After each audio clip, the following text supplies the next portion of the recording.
News 24 पर आप देख रहे हैं सबसे बड़ा सवाल। आपके साथ में हूं मानक गुप्ता। बीजेपी एक बार फिर राम भरोसे है। मिशन 2014 की शुरुआत हो रही है और बीजेपी को राम मंदिर बनाने का वादा याद आ गया है। बीजेपी के यूपी प्रभारी और मोदी के सिपाही अमित शाह अयोध्या पहुंचे और ऐलान किया कि मंदिर वहीं बनेगा। तो क्या अगला लोकसभा चुनाव बीजेपी राम के भरोसे लड़ेगी? वैसे दूसरी खबर यह भी है कि नीतीश के गढ़ में मोदी की हाईटेक एंट्री हो रही है और टेलीकॉन्फ्रेंसिंग के जरिए वो बिहार बीजेपी तक अपना संदेश पहुंचाएंगे। तीसरी खबर यह है कि राजनाथ सिंह ने भी आज संघ का आशीर्वाद ले लिया। लेकिन बड़ा सवाल यह, क्या विकास की राजनीति का दावा करने वाले मोदी को भी राम के नाम पर वोट के जुगाड़ तंत्र की जरूरत पड़ गई है? आखिर हर बार चुनाव के समय ही बीजेपी को राम क्यों याद आते हैं?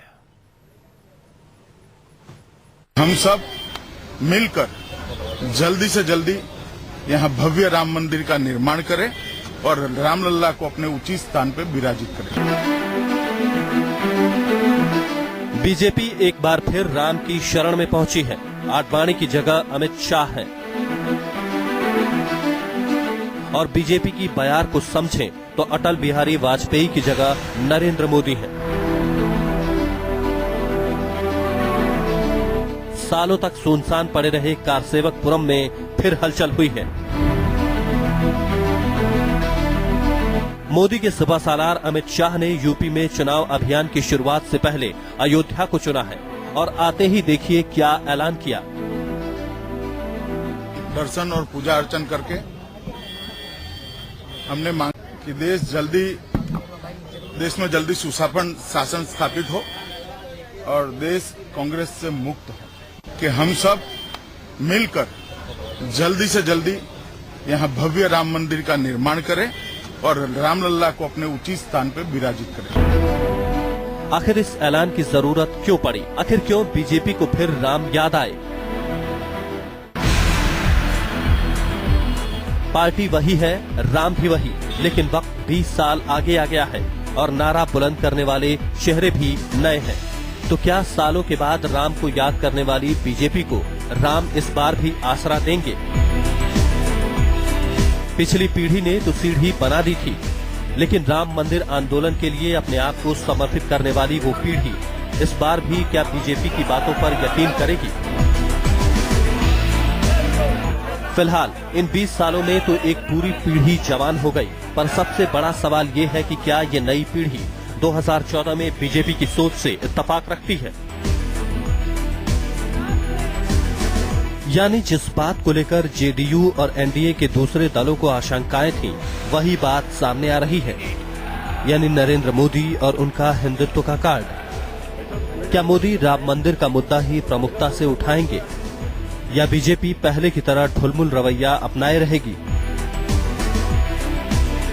लगता है नरेंद्र मोदी अपने पुराने मित्र नीतीश को भुला नहीं पाते, इसलिए किसी न किसी बहाने उनसे जुड़ जाते हैं।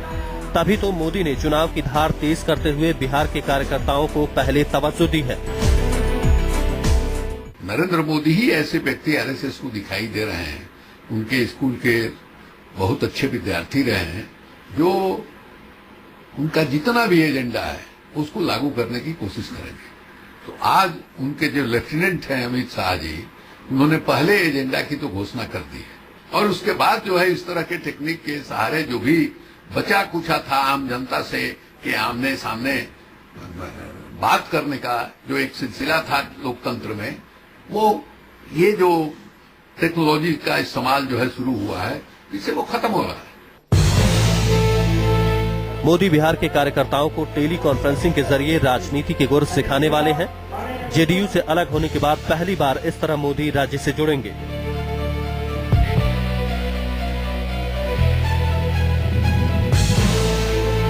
संघ बिना बीजेपी का खेवनहार भला कौन है? पार्टी जब जब अंतरकलह से जूझती है, संघ को मामला संभालना पड़ता है और बीजेपी नेता नागपुर का रुख कर लेते हैं। आडवाणी के बाद राजनाथ सिंह भी नागपुर पहुंचे और सरसंघ चालक मोहन भागवत से मुलाकात की। मुलाकात का मजमून तो साफ नहीं किया गया, लेकिन इतना तय है कि आडवाणी और मोदी खेमे की लड़ाई का असर संघ 2014 पर नहीं पड़ने देना चाहता।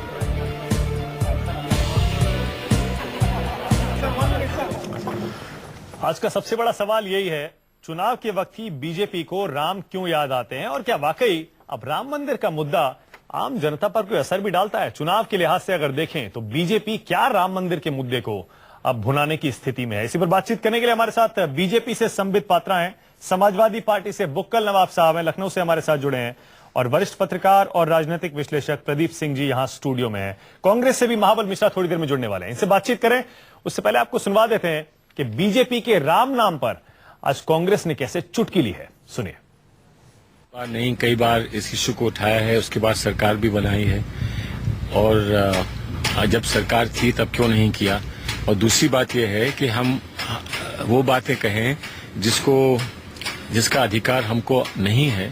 तो मामले तो सुप्रीम कोर्ट के सामने है, तो सुप्रीम कोर्ट से कोई छीन तो नहीं सकता। सुप्रीम कोर्ट की आज्ञा होगी तभी कोई आगे बढ़ सकता है।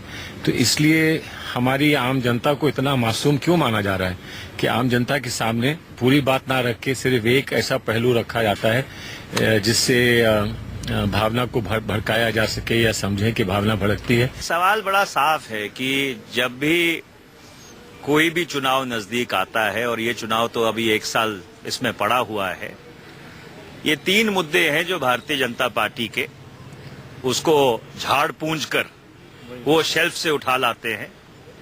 पहला राम मंदिर का, दूसरा यूनिफॉर्म सिविल कोड का, और तीसरा धारा 370 का।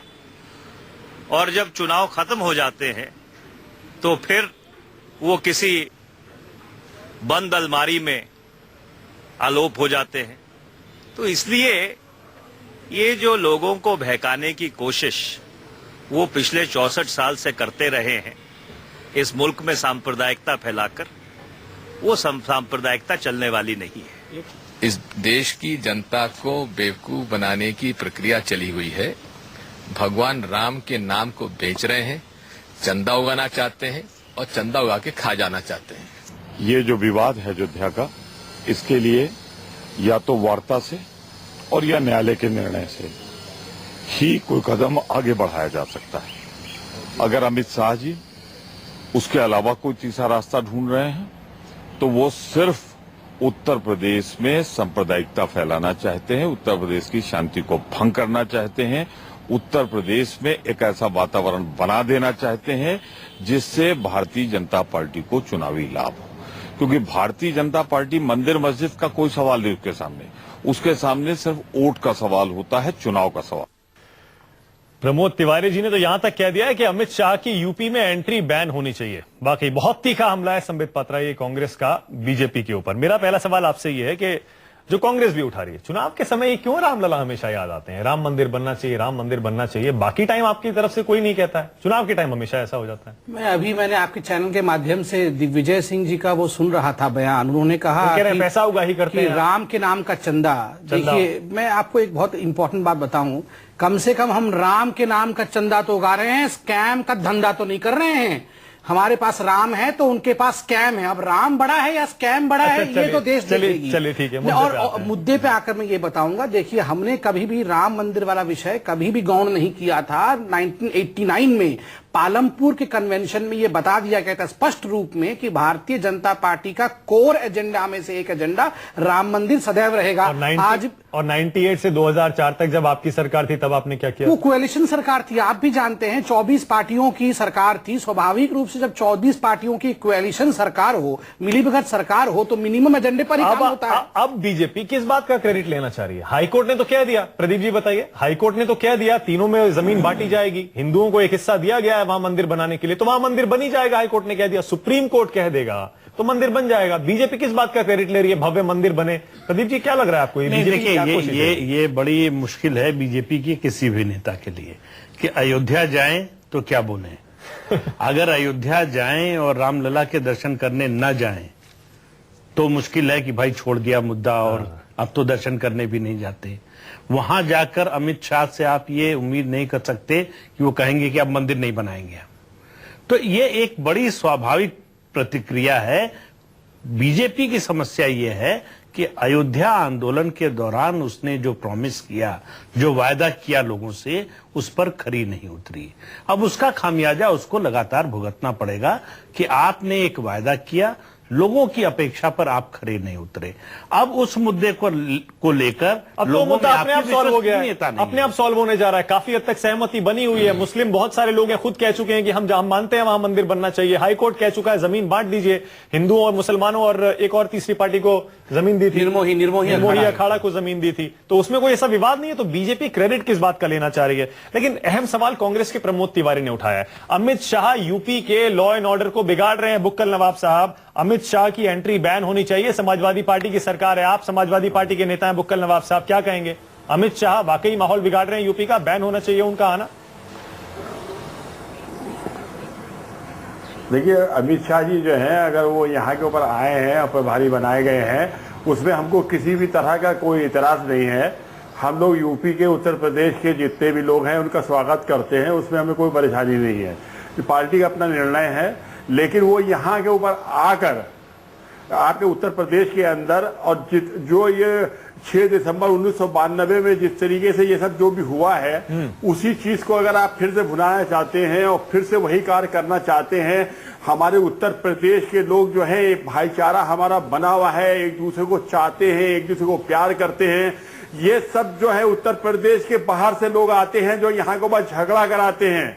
उत्तर प्रदेश के अंदर जो झगड़ा जो है, हमारे उत्तर प्रदेश का कोई भी इंसान जो भी है, हमारा कोई भी नहीं चाहता है कि हमारे उत्तर प्रदेश में शांति जो है, शांति बनी रहे। यहाँ तक कि अयोध्या के अंदर वहां मुसलमान भी रहते हैं, हिंदू भी रहते हैं। जो अयोध्या का मसला है कि अयोध्या के लोगों ने खुद इस बात को कहा है। ऐसा लग रहा है बुक्कल नवाब साहब, एक सेकंड, मुझे ऐसा लग रहा है कि आप अमित शाह को डायरेक्टली अटैक करना नहीं चाह रहे हैं, और वो आप इसलिए नहीं करना चाह रहे हैं कि यूपी में पोलराइजेशन होना, आप खुद चाहते हैं कि यूपी में पोलराइजेशन हो जिससे आपको फायदा हो, इसीलिए आपको भी सूट करता है। ये राम मंदिर का मुद्दा उठे, हिंदुत्व का मुद्दा उठे, आपको सूट करता है? नहीं, हमको बिल्कुल सूट नहीं करता। हम तो उसी बात को कह रहे हैं जो आप कह रहे हैं, हम उसी बात को कहते हैं। मजहब नहीं सिखाता आपस में पैर रखना।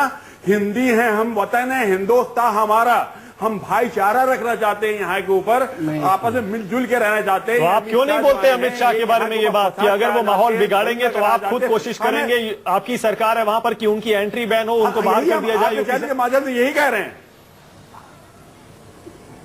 एंट्री बैन हो, उनको बाहर कर दिया जाए, ये उनके पार्टी के निर्णय है।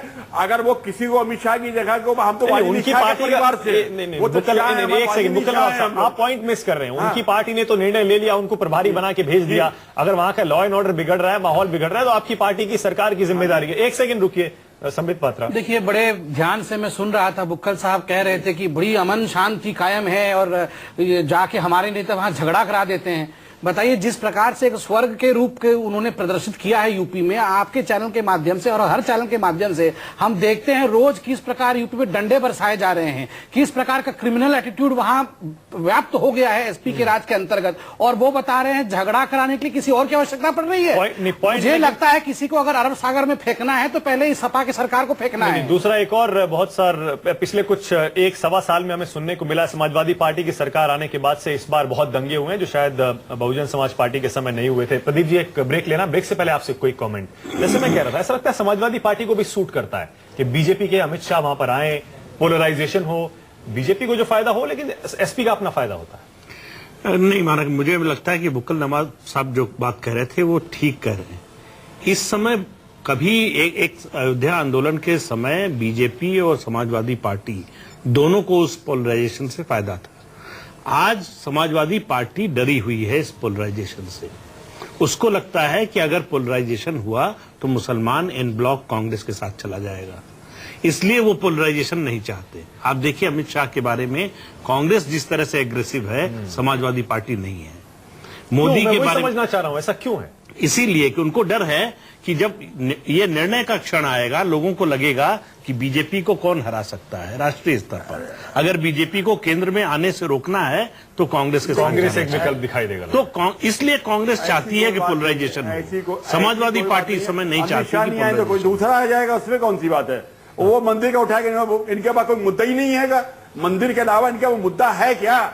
जिसको भेजेंगे वो मंदिर का मुद्दा उठाएगा। भगवान श्री रामचंद्र जी जो हैं वो यहाँ भी हैं, जहां से ये नोएडा में आप बैठे हैं वहां भी हैं। पूरे विश्व में है, कण में भगवान है। बुक्कल नवाब साहब एक सेकंड आपको रोक रहा हूँ, एक सेकंड बुक्कल नवाब साहब रोक रहा हूँ, एक छोटी सी तस्वीर जरा अपने दर्शकों को दिखा देते हैं। एक सेकंड नरेंद्र मोदी जी टेलीकॉन्फ्रेंसिंग के जरिए बिहार में बीजेपी के नेताओं को संबोधित कर रहे हैं, उसकी तस्वीर अपने दर्शकों को दिखा रहे हैं। बिहार में नीतीश कुमार के गढ़ में नरेंद्र मोदी की हाईटेक एंट्री।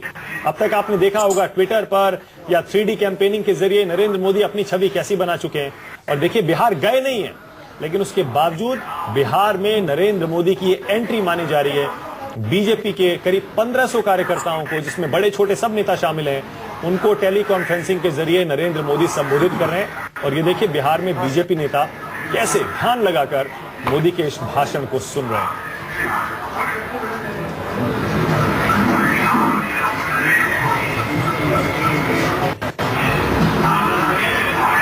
नरेंद्र मोदी क्या कह रहे हैं शायद ये समझ में नहीं आ रहा है, क्योंकि सारे कार्यकर्ताओं ने, बीजेपी के बिहार में नेताओं ने ईयरफोन हेडफोन लगाए हुए हैं। वो बाद में पता चलेगा मोदी के भाषण में उन्होंने क्या कहा है, ये भी बाद में पता चलेगा। लेकिन ये तस्वीरें बहुत अहम इस मायने में कि बिहार में जहां नीतीश कुमार ने मोदी के नाम पर ही बीजेपी से नाता तोड़ा है, मोदी ने अब हाईटेक एंट्री की है।